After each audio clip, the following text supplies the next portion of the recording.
चूड़ामणि। विवेक चूड़ामणि ग्रंथ में श्लोक नंबर है 237 बराबर। श्लोक को पढ़ते हैं। अतः पृथंग नास्ति जगत्परात्मनः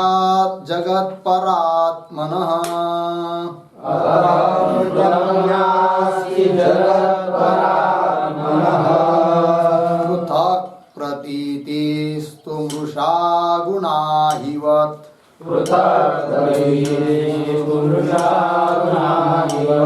आरोपितस्यास्ति किमर्थवत्ता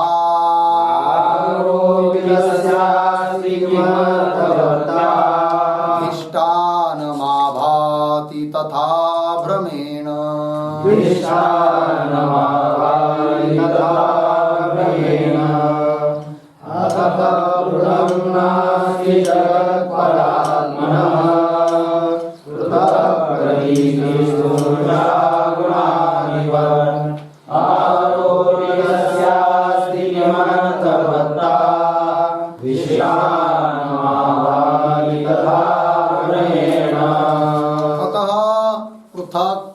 नास्ति जगत परात्मनः पृथक प्रतीति तो मृषा गुणाहिवत। गुणादि दी नहीं ही गुणादिवत झाले ना तर काय पाहिजे गुणाहिवत ही। आरोपितस्य अस्ति किम अर्थवत्ता अधिष्ठानम आभाति तथा भ्रमेण। अन्वय देखिए। अतः जगत परात्मनः पृथक् नास्ति।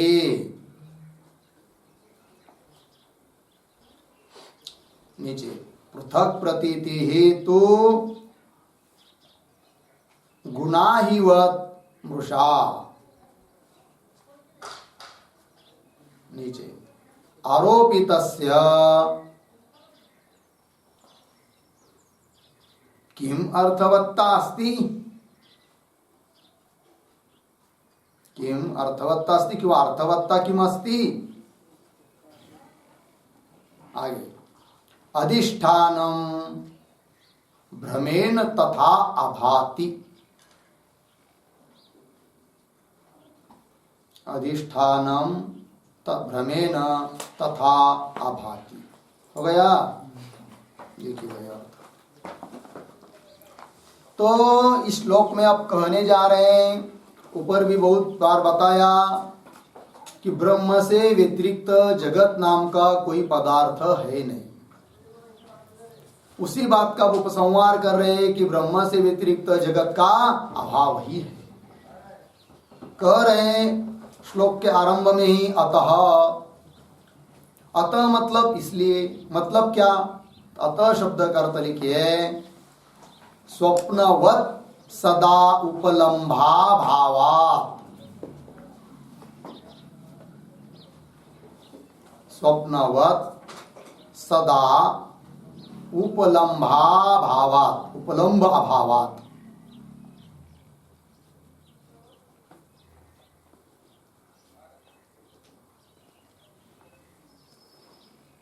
ठीक है। देखिए भाई कि ऊपर के श्लोक में स्वप्न का दृष्टांत दिया था और युक्ति भी बताई थी कि ये जो विश्व है वो सत्य है ही नहीं। क्यों। सुषुप्त उपलम्भाभावात्, सुषुप्ति में उसकी उपलब्धि होती नहीं है। यदि जगत नाम का पदार्थ कोई सत्य होता तो त्रिकालावृत रहना चाहिए, फिर उसका बात कभी नहीं होना चाहिए। अनुपलब्धि कभी भी नहीं होनी चाहिए, हमेशा उपलब्धि होनी चाहिए। ऐसा होता नहीं। सुषुप्ति अवस्था में तो इस जगत की कोई प्रतीति आती किसी को नहीं है। ठीक है ना। इसलिए कहा कि स्वप्नवत, स्वप्न की तरह सदा उपलम्ब नहीं होता है, उपलब्ध नहीं होता है, जगत प्रतीत नहीं होता है। इसलिए जगत क्या है जी, मिथ्या है। और जो मिथ्या वस्तु होती है, जो कल्पित वस्तु होती है, वह अधिष्ठान से अतिरिक्त होती नहीं है। तो अधिष्ठान कौन है जी, ब्रह्म है।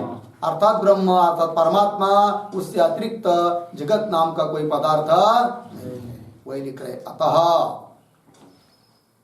जगत परात्मन पृथक नास्ति। परात्मन का अर्थ लिखिए ब्रह्मण, ब्रह्म से पृथक नहीं है, अलग नहीं है। ठीक है, पृथक नास्ति। अब कोई पूछेगा कि भाई पृथक नहीं है, जगत अलग नहीं है, ब्रह्म से अलग नहीं है, कह रहे हो बार बार, लेकिन हमको तो पृथक रूप से प्रतीति आ रही है, इसका क्या? हर एक व्यक्ति को ये घट है, ये पट है, मठ है, शरीर है, घर है, ये सब प्रतीति आ रही है कि नहीं? पृथक रूप से प्रतीति आ रही है। कोई बोलता है क्या ये नहीं नहीं नहीं, ये घट नहीं है, ब्रह्म है, ये पट नहीं है, ब्रह्म है, ऐसा कोई बोलता है क्या? पृथक रूप से तो प्रतीति सबको हो रही है, वो क्यों हो रही फिर? तो उसका उत्तर दे रहे, पृथक प्रतीति ही तो गुनाहिवत मृषा है कि नहीं? पृथक रूप से जो प्रतीति आ रही है व्यवहार दशा में, वो कैसी? गुनाहिवत, दृष्टांत है। अहि कहते सर्प को, गुण कहते रज्जु को। तो रज्जु के ऊपर प्रतीत होने वाला जो अहि अर्थात सर्प, वो जो सर्प है, रज्जु के ऊपर प्रतीत हुआ सर्प, वो सर्प रज्जु से अतिरिक्त है नहीं। किंतु अयम सर्प, यह सर्प है, ऐसी प्रतीति तो अलग रूप से सबको आती है। कोई थोड़ी ये कहता है कि नहीं नहीं रज्जु ही सर्प है, ऐसा थोड़ी कहता है। जब तक भ्रम है तब तक क्या कहता है? अयम सर्प, अलग रूप से बोलता है। क्यों? भ्रम के कारण, अर्थात अधिष्ठान का ज्ञान न होने के कारण। उसी प्रकार यहां पर भी अधिष्ठान तत्व जो ब्रह्म तत्व है, उसका यथार्थ आत्मत्वेन ज्ञान न होने के कारण इस जगत की क्या हो रही है? अलग से व्यवहार दशा में प्रतीति हो रही है। किंतु वस्तुतः देखा जाए तो जगत की कोई अलग सत्ता नहीं है, अलग हो ही नहीं है। लगा जी? क्या लिखा? पृथक प्रतीति तो गुनाहिवत मृषा, पृथक प्रतीति। एक वाक्य लिखते हैं, व्यवहार दशायाम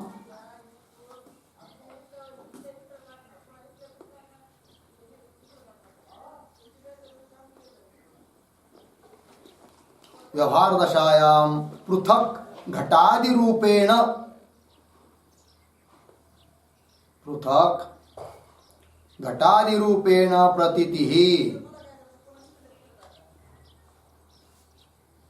गुनाहिवत, गुनाहिवत पूर्ण विराम, गुणः बराबर रज्जु, गुणः बराबर रज्जु अर्धविराम, अहि बराबर सर्प पूर्ण विराम। आगे एक वाक्य, रज्वाम आरोपितः सर्पः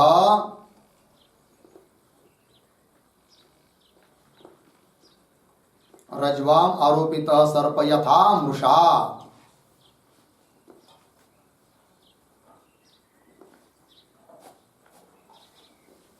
तथा जगत अपि मृषा, जगत अपि मृषा बराबर मिथ्या। अर्थ देखिए भाई, व्यवहार दशा में सब लोगों को पृथक रूप से प्रतीति आ रही है, घटादि रूपेण, ये घट है, पट है, मठ है करके, किंतु वो प्रतीति कैसी है जी? गुनाहिवत मृषा है, मिथ्या है। गुण मतलब रज्जु, अहि मतलब सर्प। रज्जु के ऊपर प्रतीत हुआ जो आरोपित सर्प है वो जैसा मिथ्या है, वैसी जो प्रतीति आ रही है अलग से व्यवहार दशा में, वो भी क्या एक प्रकार का भ्रम है, मिथ्या प्रतीति है। वो वस्तुतः क्या है जी? सर्प है, नहीं है क्या? रज्जु ही है। रज्जु को ही समझ रहा है क्या? सर्प। क्यों? रज्जु का ज्ञान न होने के कारण, अधिष्ठान का ज्ञान न होने के कारण। उस प्रकार यहाँ पर भी जगत का अधिष्ठान जो ब्रह्म है उसका ज्ञान न होने के कारण इस जगत को जगत रूप से देख रहा है। वस्तुतः जगत जगत है नहीं, जगत सब क्या है? ब्रह्म ही है। हो गया जी? मैं ही हूँ, आत्मा ही है, ब्रह्म ही है। लगा? पंक्ति देखिए, पृथक प्रतीति तो गुनाहिवत मृषा। आगे चलिए, अब ये जगत मिथ्या है, इसके लिए तो एक युक्ति तो ये दे दिया कि सब जगह सब अवस्था में उपलब्धि उसकी नहीं होती है, सुषुप्त उपलब्धि नहीं होती है जगत की, इसलिए जगत क्या है जी? मिथ्या है। और जिसकी प्रतीति हमेशा नहीं होती है वो मिथ्या होता है, जैसे स्वप्न कह दिया था। तो ये तो एक युक्ति हो गई, और एक युक्ति दे रहे हैं कि किसके लिए? कि जगत मिथ्या है, इस बात को बताने के लिए। क्या दे रहे जी? और युक्ति दे रहे। क्या युक्ति दे रहे? देखिए भाई, आरोपितस्य किम अर्थवत्ता अस्ति? आरोपित पदार्थ को कोई अर्थवत्ता होती है क्या? अर्थात नहीं होती है। आरोपित पदार्थ अर्थात कल्पित पदार्थ। अर्थवत्ता, तो यहां पर जो शब्द है आरोपितस्य किम अर्थवत्ता अस्ति, ऐसा आया है कि नहीं? तो किम अर्थवत्ता, अर्थवत्ता का अर्थ लिखिए प्रयोजनवत्ता।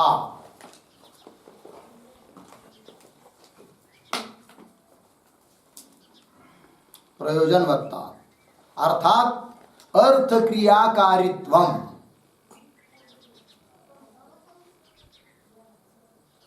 अर्थ क्रियाकारित्वम, ठीक है। देखिए भाई, ये अर्थ क्रिया अर्थवत्ता अर्थात प्रयोजनवत्ता मतलब अर्थ क्रियाकारित्व नहीं होता है किसमें? आरोपित। वही लिखा आरोपितस्य अर्थवत्ता किमस्ति, किम अर्थवत्ता अस्ति अर्थात नास्ति। तो अस्ति के ऊपर लिखिए नास्ति एव इति भाव।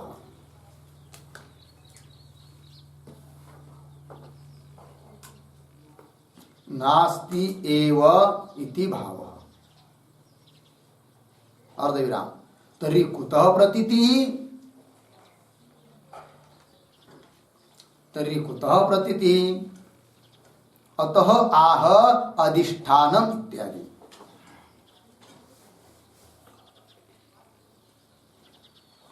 अतः आह अधिष्ठानम इत्यादि हो गया जी। चलिए भाई, तो वाक्य क्या था मूल में? श्लोक में आरोपितस्य किमर्थवत्ता अस्ति, आरोपित पदार्थ के लिए आरोपितस्य, आरोपितस्य शब्द का अर्थ कल्पितस्य।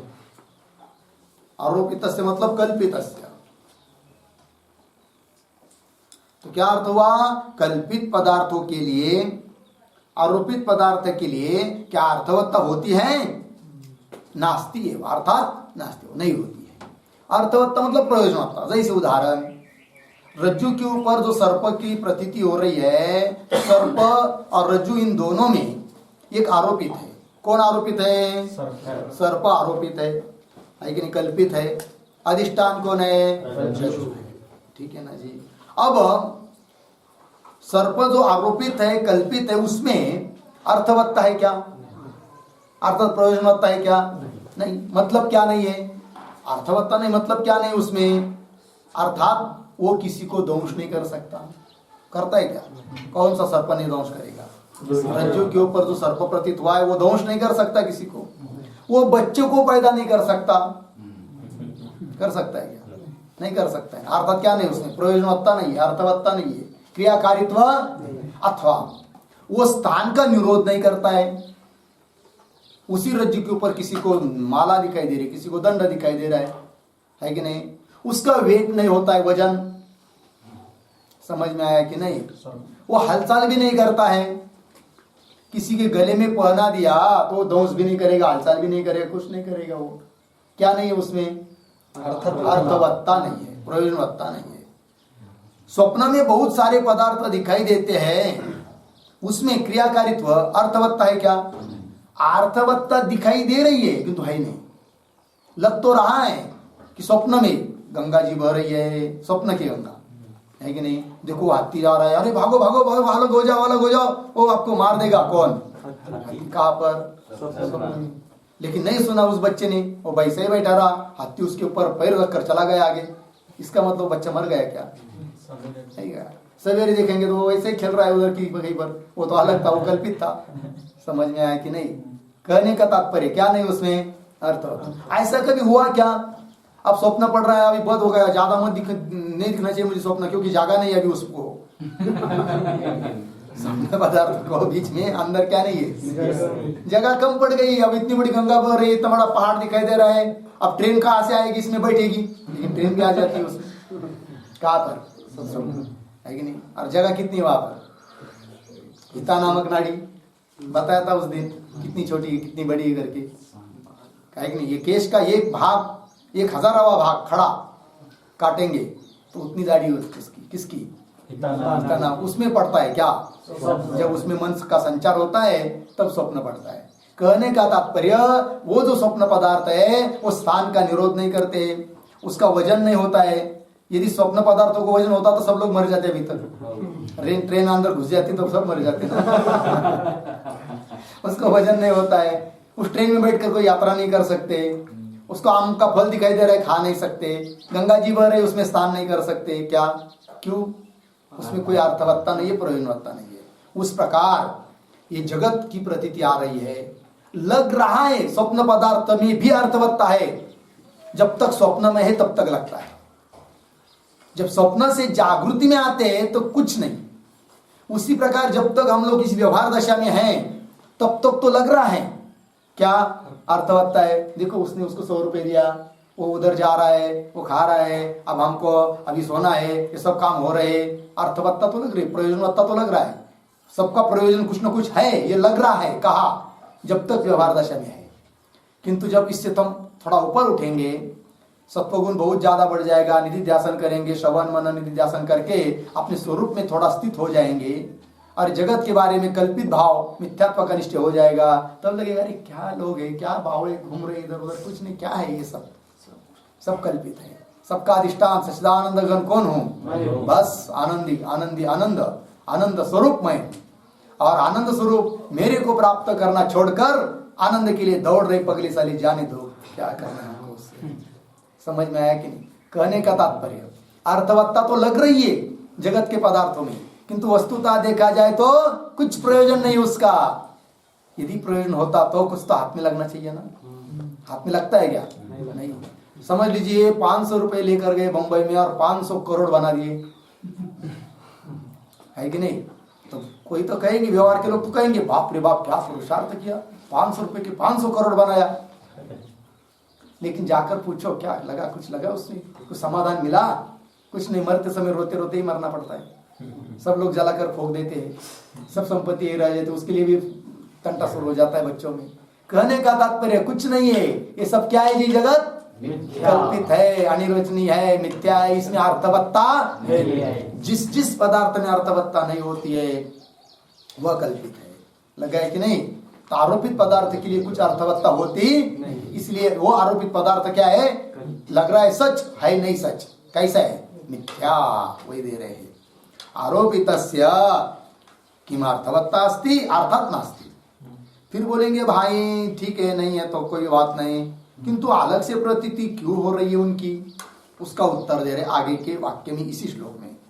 अधिष्ठानम भ्रमेण तथा भाति, है तो अधिष्ठान ही है, किंतु भ्रम के कारण, उसका ज्ञान न होने के कारण तथा अभाति, उस प्रकार से प्रतीत हो रहा है। ठीक है ना जी, क्या जी, है अधिष्ठान कौन, रज्जु, उसका ज्ञान न होने के कारण रज्जु ही क्या सर्प रूप से दिखाई दे रही है, अज्ञान के कारण, भ्रम के कारण। है ब्रह्म दिखाई दे रहा है क्या, ये जगत, वस्तुतः जगत नाम का कोई पदार्थ ही नहीं। लगा पंक्ति, चलिए आगे चलते हैं। कहने का तात्पर्य क्या हुआ, जगत नाम का कोई ब्रह्म से भिन्न अतिरिक्त कोई पदार्थ नहीं, सर्वम खलविदम बस ब्रह्म ही है। कौन है सब कुछ, मैं हूं अकेला निरंजन। ठीक है जी, चलिए आगे के श्लोक को पढ़ते हैं। श्लोक नंबर 238। भ्रांतस्य यद्यत् भ्रमतः प्रतीतम्, भ्रांतस्य यद्यत् भ्रमतः प्रतीतम्, ब्रह्मैव तत्तत् रजतं हि शुक्तिः, ब्रह्मैव तत्तत् रजतं हि शुक्तिः, इदन्तया ब्रह्म सदैव रूप्यते, इदन्तया ब्रह्म सदैव रूप्यते, पारो आरोपितं ब्रह्मणि नाम मात्रम् वारोपितं ब्रह्मणि नाममात्रम् भ्रान्तस्य यद्यद् भ्रमता प्रतीतम् ब्रह्मैव तत्तद् रजतं हि शुक्तिः इदं तया ब्रह्म सदैव रूप्यते वारोपितं ब्रह्मणि नाममात्रम् भ्रान्तस्य यद्यत् भ्रमतः प्रतीतं ब्रह्म एव तत् तत् रजतं हि शुक्तिः इदन्तया ब्रह्म सदा एव रूप्यते। तो आरोपितं ब्रह्मणि नाम मात्र। ठीक है, अन्वय देखिए। भ्रान्तस्य भ्रमतः यद् यत् प्रतीतं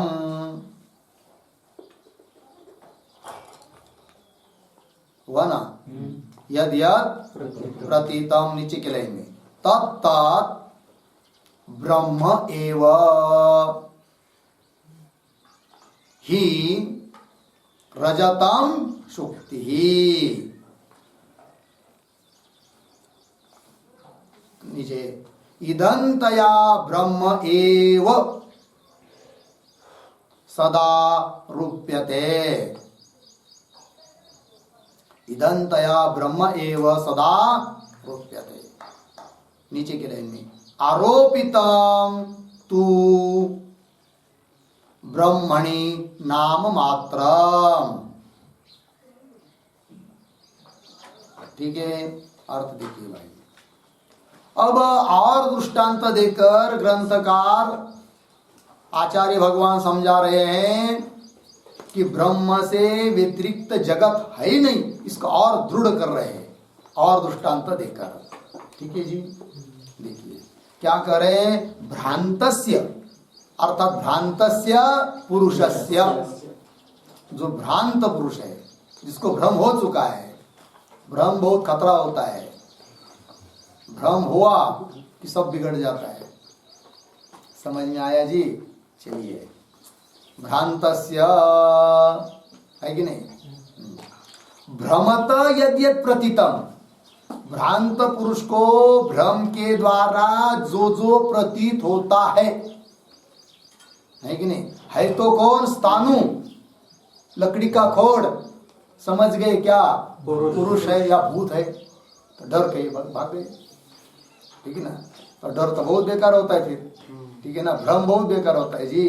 चलिए, भ्रांतस्य भ्रमतः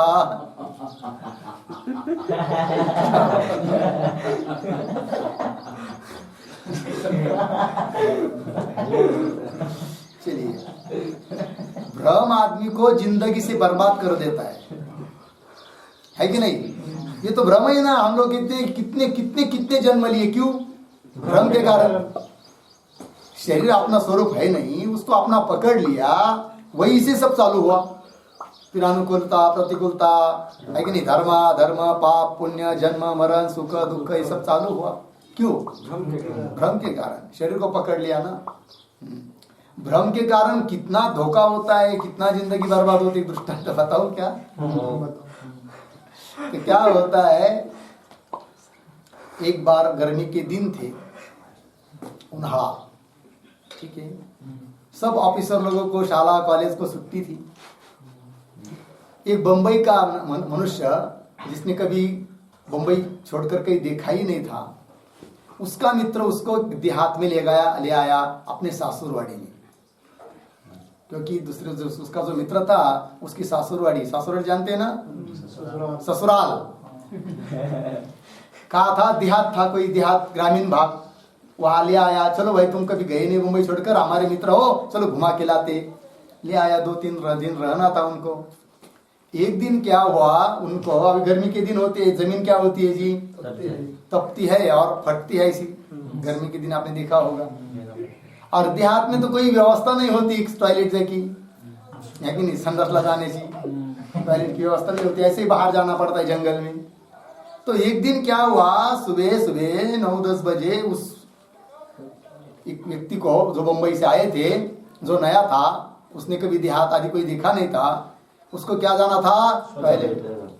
फिर उसको बताया कि ये दो लोटा पानी और जाओ बाहर जंगल में, खेत में टॉयलेट के लिए। तो गया वो खेत में, बहुत दूर तक चला गया बेचारा टॉयलेट के लिए। अब बैठ गया, ठीक है ना। तो बैठ गया तो हुआ क्या, वो ऐसा बैठा था, सामने से एक सर्रा आया, गिरगिट आया, सर्रा बोलते मराठी में, है कि नहीं, वो आया। अभी इसने देखा क्या गया भाई, ये भी घबरा गया थोड़ा सा, और वो तो जीव ही है। और गड़बड़ में क्या हुआ, वो जो ऐसा बैठा था ना, उसके दोनों टांग के बीच में से पीछे चला गया। कौन, वो गिर और घबराया हुआ था वो। तो वो कहाँ गया, छिप गया। कहाँ पर, वो जमीन फटी हुई रहती ना गर्मी के दिन में, कहीं तो छिप गया। कौन, वो गिर। अब इसको लगा मेरे पैरों के बीच में से नीचे पीछे चला गया, कहाँ गया होगा, उसने उधर देखा।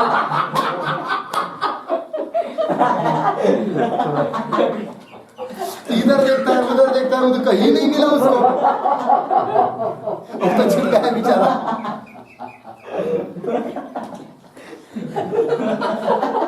तो उसका निश्चय हो गया। क्या निश्चय हुआ, वो और कहीं नहीं गया।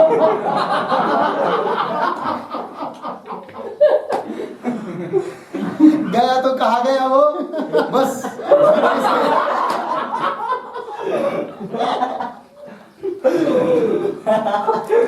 नीचे से मेरे पेट में ऊपर चला गया। ये उसका क्या हुआ, भ्रम, पक्का हुआ निश्चय। भ्रम नहीं हुआ, उसको पक्का लगा कि बस अब मेरे पेट में वो, बस बहुत घबरा गया, भर ताप आ गई उसको, क्या बुखार आ गई, है कि नहीं। कैसा वैसा करके घर में आ गया, तुरंत वो लोटा रख दिया, हाथ पैर भी नहीं धोए, लेट गया और बहुत बुखार आ गई। डॉक्टर को बोला, भाई क्या हुआ, भूत लगा, क्या हुआ इसको, क्या हुआ। किसी को बता भी नहीं रहा, बताए तो कैसे बताए। बताने में भी शर्म आ रही है।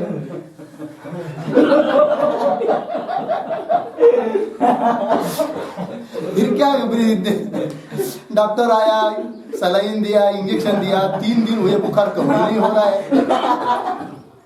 उसको भूख नहीं लग रही है, भोजन खा रहा है थोड़ा बहुत, पच नहीं रहा है, क्योंकि उसका भ्रम हो गया। अब क्या, मेरे पेट में वो गया है और मैं जो भी खाता हूँ वो सब खा लेता है।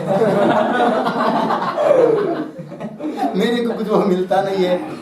समझ में आया कि नहीं। परेशान हो गया, 6 महीने हो गए, तबीयत ठीक नहीं हो रही है, सही नहीं। 80 किलो उसका वजन था, 40 किलो पर आ गया।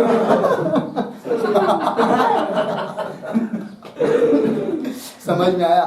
फिर उसको बाद क्या हुआ, उस व्यक्ति को बहुत दवाखाना किया, कुछ ठीक नहीं हो रहा है, तो उसके किसी मित्र ने ऐसे डॉक्टर के पास ले गए जो मानस रोग तज्ञ होते हैं,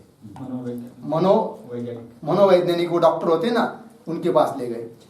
चलो भाई, कोई कहीं पर ठीक नहीं हो रहा है, हो सकता है इनके पास ठीक होगा। फिर वो बहुत लोग होशियार होते हैं, उसने सब डिटेल उसका पूछा, क्या क्या हुआ, कब से हुआ, क्या क्या हुआ था, कहाँ गए थे, ये सब। और उनके पास आइडिया होती वो मन में से निकालने का। हाँ, फिर उसने सब उसको डॉक्टर को बता दिया। उस डॉक्टर के समझ में आ गया कि इसको क्या हुआ है। फिर डॉक्टर बोला, अरे यार जल्दी तो बताना चाहिए था, ये तो हम बहुत आसानी से निकलते हैं, ऐसे हमने बहुत बार निकाले, बहुत लोगों के निकाले पेट में से। आपका तो कोई बहुत छोटा है, वो बड़े बड़े निकाले हमने। डॉक्टर साहब बहुत अच्छा होगा, फिर मेरे पेट में वो बहुत गड़बड़ करता है, इधर उधर सा चलता है ना, मुझे पता भी चलता है, वो ऐसे इधर उधर घूमता है करके पेट में, तो उसको निकाल दीजिए। ठीक है, बोलेंगे ऐसा है, अभी वही जाना पड़ेगा, लेकिन जहाँ वो अंदर गया है ना, उसी स्थान पर जाना पड़ता है, तब वो निकलता है, डॉक्टर ने कहा उसको। बोली चलो चलते हैं। तो गए फिर वहां पर, है कि नहीं, जिस बताओ कहाँ है वो ठिकान, तो ले गए। फिर वो बोलेंगे, भाई ये देखो पेट में से निकालना है ना, तो उसी अवस्था में बैठना पड़ेगा तुमको। ये गोली ले लो, गोली खा लो, और वैसे ही बैठेंगे ना तो वो निकलेगा। ले गए उसको, फिर वो बैठ गया वैसी उसी तरह जैसे टॉयलेट को बैठते ना, उसी प्रकार बैठ गया। फिर डॉक्टर ने क्या किया, वो डॉक्टर बहुत होशियार था, उसने एक प्लास्टिक पन्नी में एक पकड़ के ले गया था इधर से, ठीक है ना, वही गिर गई, सर गया। बैठो, पीछे देखना नहीं, बस आगे देखते रहो, अब निकलेगा, नीचे आ रहा है, डरो मत। डॉक्टर बोलता है,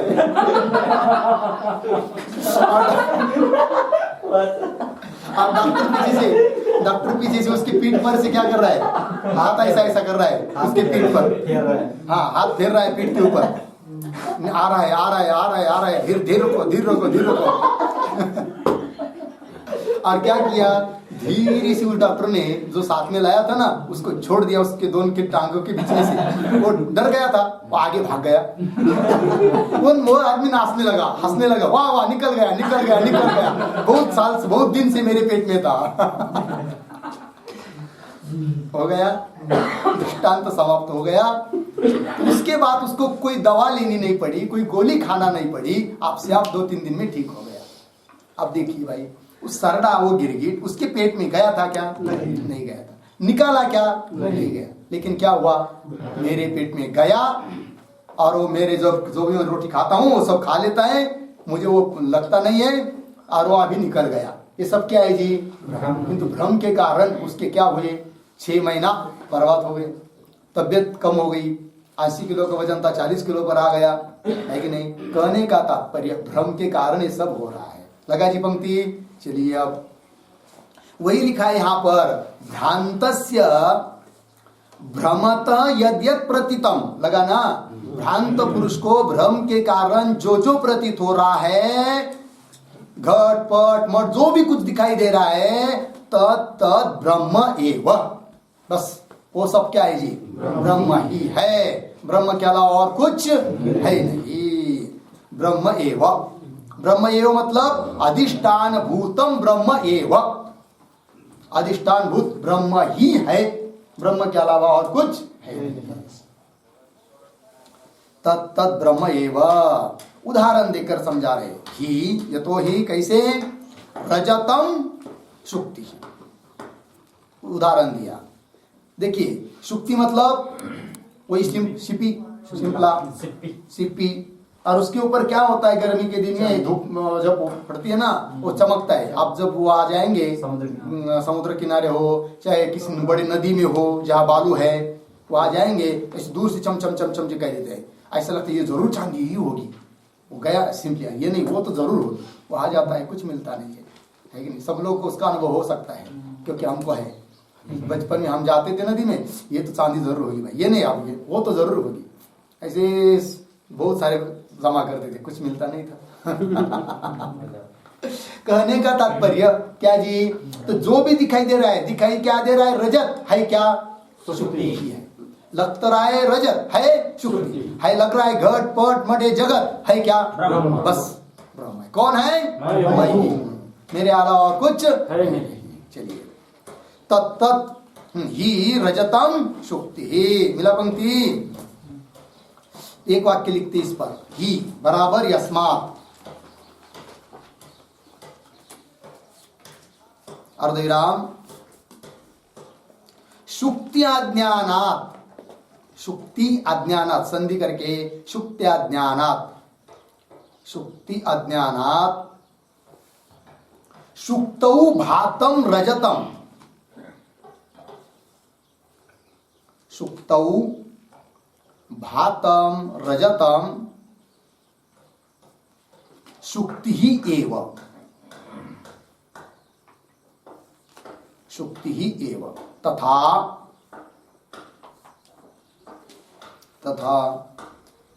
ब्रह्मणि आरोपितम जगत, ब्रह्मणि आरोपितम जगत वस्तुतः विचार्यमाणे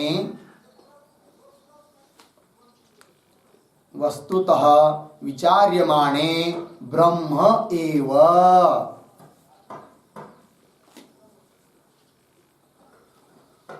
ब्रह्म एव। हो गया?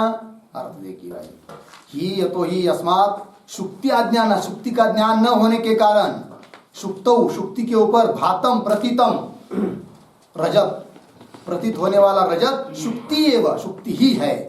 तथा ये दृष्टांत हुआ सिद्धांत। तथा ब्रह्मणि आरोपितम जगत, ब्रह्म के ऊपर आरोपित है जो जगत वस्तुतः विचार्यमाणे, यदि सचमुच विचार करके देखेंगे तो ब्रह्म एवं ब्रह्म ही है और कुछ। ठीक है जी, चलिए श्लोक में ईदंत उसी को कह रहे। अब देखिए सिद्धांत क्या करे, ईदंतया इदम रूप से जो भी प्रतीत हो रहा है, ईदंतया मतलब अयम घट अयम पट अयम मठ, इस रूप से ईदंतया ब्रह्म एव सदा रूप्यते। क्या वाक्य है, इदम रूप से ब्रह्म ही एव ब्रह्म ही सदा रूप्यते। रूप्यते का अर्थ है प्रतीयते, रूप्यते मतलब प्रतीयते, प्रतीत हो रहा है।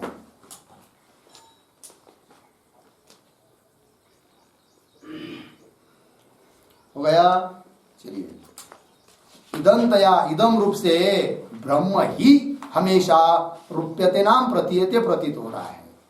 हो गया ना, आगे चलिए आरोपितम तो, आरोपितम कौन आरोपितम, आरोपितम जगत, आरोपितम तो ब्रह्मणि नाम मात्रम, बस ब्रह्म में नाम मात्र है ये जगत। श्रुति कहती है ना वाचारंभणम, वाचारंभणम विकारो नामधेयम, श्रुति भी बताती है बस शब्द मात्र है जगत और कुछ नहीं है, बोलने भर के लिए है, वस्तुता कुछ नहीं है। कौन, ब्रह्म, बस मैं ही हूं, मेरे अलावा और कुछ है नहीं। इसलिए बुद्धि जो लगी हुई है देह में, चिपकी हुई है, देह को लेकर मैं हूं करके, वहां से उसको खींच खींच कर निकलना है। देह क्या है जी, पंचमहाभूतों का कार्य है, उसका मेरे साथ कोई संबंध नहीं है। इसका अधिष्ठान भूत चैतन्य तत्व मैं हूं, लगा ये निर्णय निश्चय करना है, वैसी वृत्ति को बनाना है, केवल सुनना छोड़ देना नहीं है। इसी को कहते वेदांत का श्रवण होगा फिर। ठीक है ना जी, चलिए फिर हो गया। क्या सिद्ध हुआ, ये जगत कल्पित है, ब्रह्म ही सब कुछ है। हो गया ना, आगे के श्लोक में जाएंगे। अब आगे क्या है, ब्रह्म का निरूपण कर रहे हैं अभी। ठीक है, अतः परम ब्रह्म सदद्वितीयम्, अतः परं ब्रह्म सदाद्वितीयम्, विशुद्ध विज्ञान घनम निरंजनम, विशुद्ध विज्ञान घनम निरंजनम, प्रशान्तमाद्यन्त विहीनमक्रियम्, प्रशान्तमाद्यन्तविहीनमक्रियम्, निरन्तरानन्द रस स्वरूपम्, निरन्तरानन्द रस स्वरूपम्, अतः परं ब्रह्म सदाद्वितीयम्, विशुद्ध विज्ञान घनम निरंजनम, प्रशान्तमाद्यन्तविहीनमक्रियम्, निरन्तरानन्द रस स्वरूपम्। और एक श्लोक को लेते हैं। निरस्तमाया कृत सर्वभेदम्, निरस्तमाया कृत सर्वभेदम्, नित्यं सुखं निष्कलमप्रमेयम्, नित्यं सुखं निष्कलमप्रमेयम्, अरूपमव्यक्तमनाख्यमव्ययम्, अरूपमव्यक्तमनाख्यमव्ययम्, ज्योतिस्वयं किञ्चिदिदं चकास्ति, ज्योतिः स्वयं किञ्चिदिदं जगास्ति, निरस्तमाया कृत सर्वभेदम्, नित्यं सुखं निष्कलमप्रमेयम्, अरूपमव्यक्तमनाख्यमव्ययम्, ज्योतिः स्वयं किञ्चिदिदं जगास्ति। अतः परम ब्रह्म सद अद्वितीयम, विशुद्ध विज्ञान घनम निरंजनम प्रशांतम आद्यंत विहीनम अक्रियम निरंतरानंद रस स्वरूपम निरस्त माया कृत सर्व भेदम नित्यम सुखम निष्कलम अप्रमेयम अरूपम अव्यक्तम अनाख्यम अव्ययम ज्योति स्वयं किंचित इदम चकास्ति। ठीक है जी। तो अन्वय पहला ही पद है अतः, फिर 2 श्लोक लिए ना हम लोगों ने, तो लास्ट पंक्ति में जाएंगे 240 के अंतिम पंक्ति। इदम किंचित चकास्ति,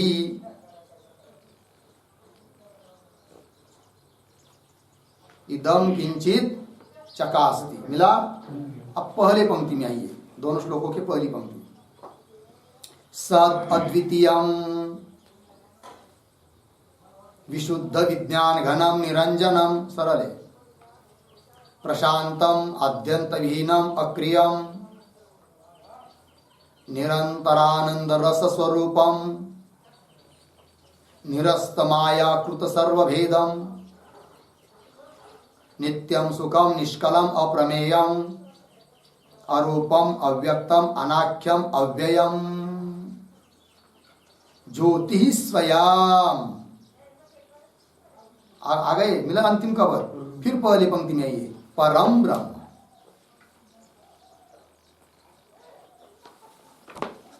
हो गया, बस सब कुछ परमात्मा ही है, ब्रह्म ही है, इस बात को कह रहे, और कुछ नहीं। और ब्रह्म कैसा है उसके विशेषण देकर समझा रहे हैं। अतः क्या पद आया है? अतः मतलब क्या जी? अतः शब्द का अर्थ लिखिए, जगत पृथक सत्ता शून्यत्वात्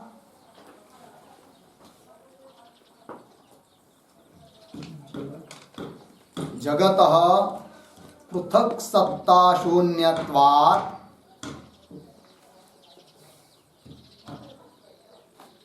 आरोपिततया नाम मात्रत्वात्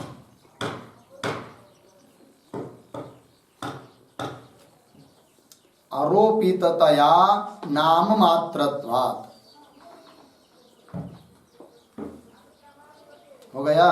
देखिए भाई, जगत पृथक सत्ता शून्यत्वात् अर्थात जगत की कोई पृथक सत्ता न होने के कारण, और आरोपिततया आरोपित होने से नाम मात्र है कौन? जगत।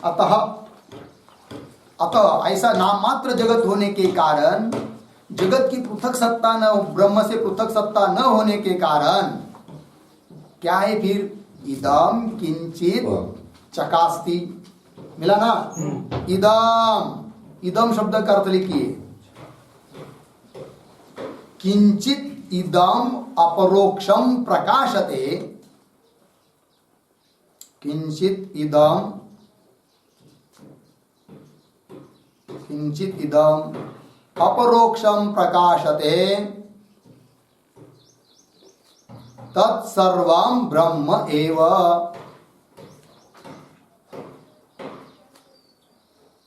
तत्सर्वं ब्रह्म एव। हो गया? इदम किंचित चकास्ति, चकास्ति शब्द का अर्थ होता है प्रकाशते। चकास्ति आया ना, प्रकाशते, तो क्या अर्थ हुआ? इदम किंचित चकास्ति शब्द का, किंचित इदम अपरोक्षम, इदम जो भी कुछ अपरोक्ष रूप से प्रकाशित हो रहा है, प्रतीत हो रहा है, घट पट मठ शरीर आदि रूप से, तत्सर्वं ब्रह्म एव, वो सब ब्रह्म ही है। कैसा है वो ब्रह्म?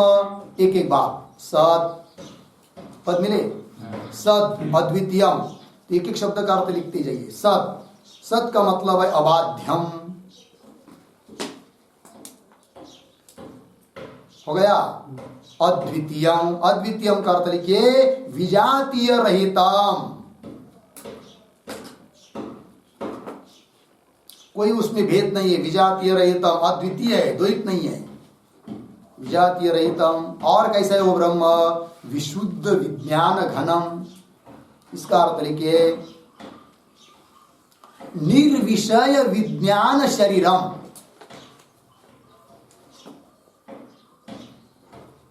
निर्विषय विज्ञान शरीरम। ठीक है, देखिए भाई, जैसे व्यवहार में अयम घट ये ज्ञान हुआ, वो ज्ञान वृत्ति रूप ज्ञान है। कैसा है वो ज्ञान? सविषयक है, अर्थात अयम घट इस ज्ञान का विषय कौन है? घट। अयम पट इस ज्ञान का विषय कौन है? घट। तो ज्ञान के लिए कोई न कोई विषय होता है, किंतु ब्रह्म भी ज्ञान स्वरूप है, ज्ञान है, ज्ञान रूप है, फिर उसका विषय क्या? तो बोलते ऐसा नहीं, वो कैसा है? ब्रह्म विशुद्ध विज्ञान घन है, मतलब निर्विषय विज्ञान शरीर, निर्विषय विज्ञान स्वरूप, विषय रहित, कोई विषय नहीं उसका, तो भी ज्ञान स्वरूप है वो। कौन? ब्रह्म। तो निर्विषय विज्ञान शरीरम लिख दिया, विशुद्ध विज्ञान घनम है कि नहीं, ज्ञान स्वरूप है। और निरंजनम, निरंजनम का अर्थ है अज्ञान अस्पृष्टम, अंजन रहित है। अंजन कौन है? अज्ञान। अज्ञान अस्पृष्टम, अज्ञान का स्पर्श उसको कभी हुआ ही नहीं है, माया का उसके साथ कोई संबंध नहीं है। माया नाम का कोई पदार्थ होगा तब उसका ब्रह्म के साथ संबंध हो पाएगा। माया नाम का कोई पदार्थ है नहीं तो संबंध कहां से होगा? नहीं होगा, कुछ है नहीं उसके अलावा, ब्रह्म ही है। अब गणित छोड़ने का है, गणित का उत्तर निकालना है, इसलिए मानना पड़ता है एक्स वाई जेड, उस प्रकार माया को मानना है। वस्तुता क्या? माया भया कुछ नहीं है, क्या है? कब सब बस ब्रह्म ही है, परमात्मा ही है, परमात्मा के अलावा और कुछ है नहीं। निरंजनम। और कैसा? प्रशांतम, प्रशांतम का अर्थ लिखिए अपरिणामी, अर्थात अत्यंत प्रशांत, मतलब प्रकर्षेण शांत, अतिशय शांत है, अर्थात उसका परिणाम नहीं होता है, इसलिए कह दिया अपरिणामी। सारभूत अर्थ बताते, अपरिणामी हुआ। चलिए, और कैसा है ब्रह्म? आद्यंत विहितम, आद्यंत विहीनम, इसका अर्थ लिखिए जन्म नाश रहितम, उसका जन्म भी नहीं और नाश भी नहीं है।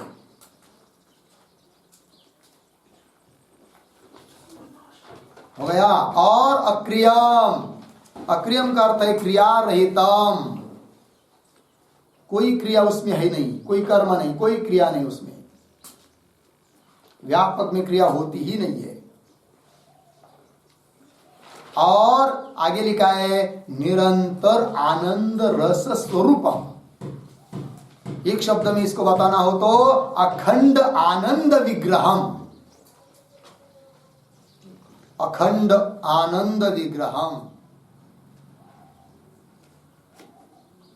अखंड आनंद स्वरूप है ब्रह्म। और कैसा? निरस्त माया कृत सर्व भेदम, आया कि नहीं पद? ये सब ब्रह्म की विशेषण है। कैसा है ब्रह्म? इस श्लोकों को याद करना चाहिए दोनों भी, इस पर बहुत सुंदर व्याख्यान, चिंतन, मनन, श्रवण, निधिध्यासन करने के लिए सुलभ होगा। अहम ब्रह्मास्मि निश्चय करना है ना, ये सब विशेषणों का ध्यान होना चाहिए। तो कैसा है ब्रह्म? निरस्त माया कृत सर्व भेदम, मतलब क्या? लिखिए उसका अर्थ, निरस्ता, निरस्ताः मायाकृताः सर्वभेदाः यस्मात्, यस्मात् यस्मिन् इति वा निर्भेदम, बराबर सजातीय विजातीय स्वगत भेद शून्यम, किंवा सजातीय स्वगत भेद शून्यम, सजातीय विजातीय तीनों भी ले सकते हैं। सजातीय स्वगत भेद शून्यम, अर्थ देखिए, निरस्ताः, निरस्त हो चुके हैं, क्या जी? मायाकृताः सर्वभेदाः यस्मात्, माया के द्वारा किए गए जो भेद वो सब जिससे क्या हुए? निरस्त हो चुके हैं, जिससे क्या? जिसमें, तो उसको कहेंगे निर्भेदम, अर्थात निरस्त मायाकृत सर्वभेदम, माया के द्वारा बनाए गए भेद उसमें कोई है नहीं, निर्भेदम। निर्भेदम का अर्थ कर दिया सजातीय स्वगत भेद शून्य, क्योंकि ऊपर अद्वितीय पद से विजातीय रहितम लिखा था, इसलिए यहां पर क्या कर दिया? सजातीय स्वगत भेद शून्य, तीनों भेद से रहित हुआ। फिर आगे चलते हैं। नित्यम, नित्यम का अर्थ है आद्यंत विहीनत्वात् नित्यम।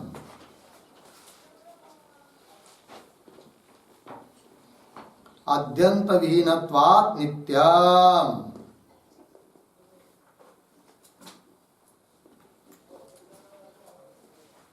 ठीक है, अर्थ देखिए भाई। हाँ, क्या लिखा? नित्यम मतलब आदि अंत रहित होने के कारण ब्रह्म कैसा है? नित्य है। जिस आदि होता है, जिसका अंत होता है, वो नित्य नहीं होती वस्तु।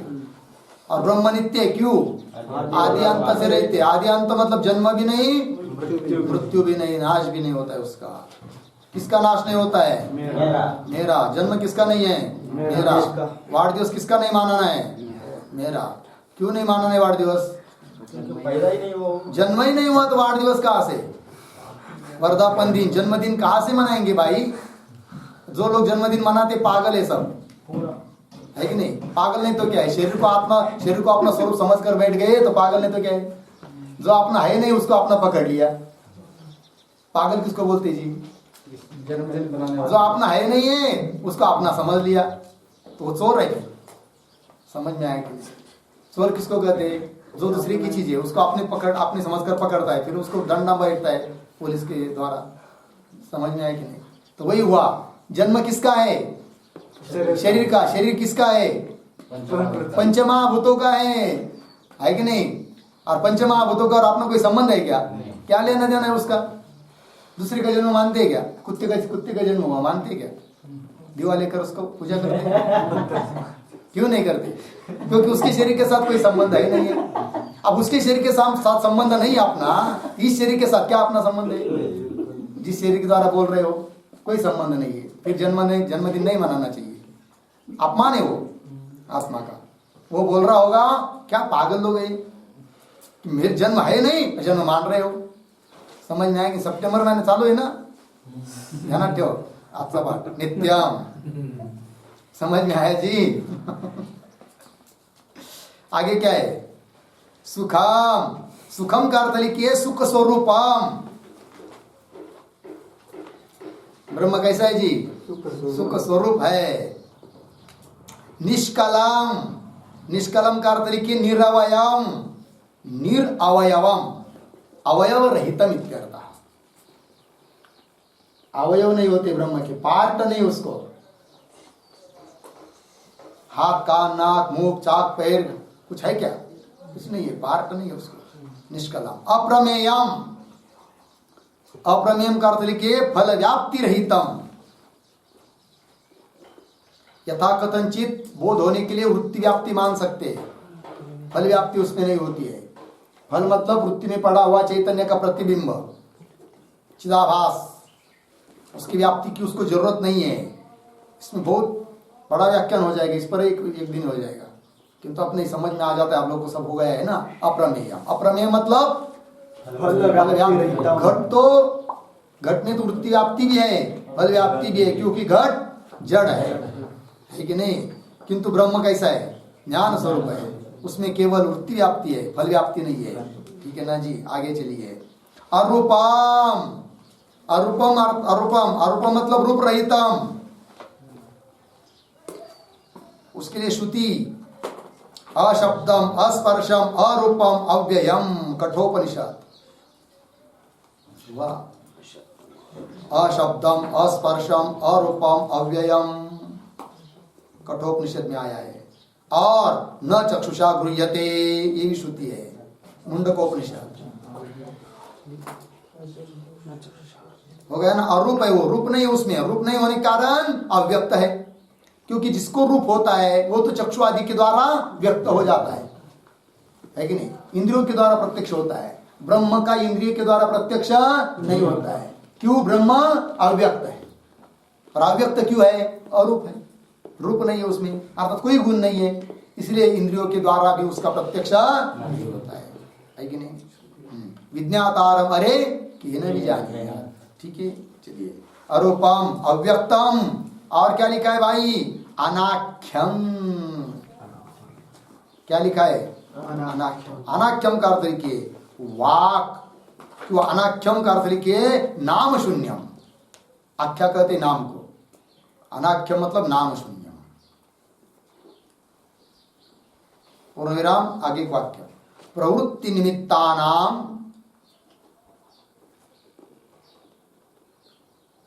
प्रवृत्ति निमित्तानाम जाति गुण क्रिया संबंधानाम,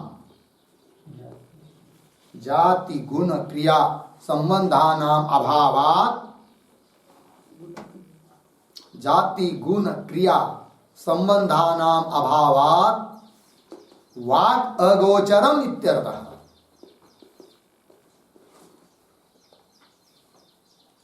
वाक् अगोचरम इत्यर्थः। ठीक है जी। चलिए, अनाख्य ब्रह्म नाम नहीं उसको,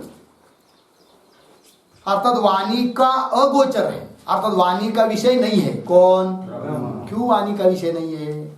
वाणी का विषय वो चीज होती है, अर्थात वाणी की शब्द की प्रवृत्ति वहां पर होती है जहां पर कोई न कोई प्रवृत्ति का निमित्त हो।